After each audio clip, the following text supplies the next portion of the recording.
In today's video, I'm going to teach you how to draw zones on Webull.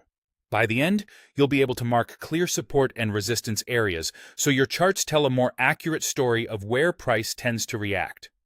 Start by opening the stock chart for the symbol you want to analyze. Give the chart a moment to load so the price history is easy to read. Now look near the top of the chart for the drawing tools icon. It looks like a small pencil or a ruler. Click that, and a menu of drawing tools will appear. From this menu, choose Horizontal Line if you want to mark a single price level. If you prefer to highlight an entire band where price tends to turn, pick Rectangle. Both work well. A horizontal line is great for a precise level, while a rectangle visually captures the area where reactions cluster. Next, place your line or rectangle at a level where price has reversed multiple times. Think in terms of swing points. When you see many swing lows forming around the same price, that area often acts as support, where buyers have stepped in before.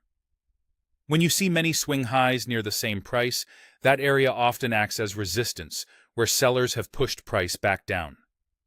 Position your cursor over that cluster and click to drop the line, or click and drag to shape a rectangle.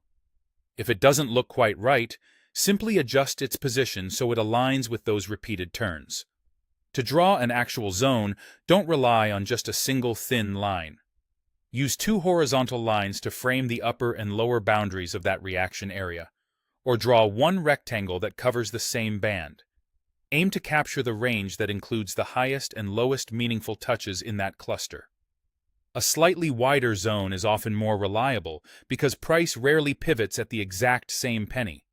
Candlestick wicks and normal volatility can poke through a strict line, while a zone accounts for that noise. As you place zones, prioritize levels with multiple, obvious reactions over isolated spikes. Clear, repeated turns suggest that many participants noticed that area, which can make it more relevant the next time price visits. Keep the chart clean and focus on the most significant zones so your decisions remain clear and confident. And that's it. You opened the chart, clicked the drawing tools, selected a horizontal line or rectangle, placed it where price reversed multiple times, and, for better accuracy, used two lines or a rectangle to create a zone. Now your Webull charts will reflect the reality that markets move in areas, not razor-thin lines.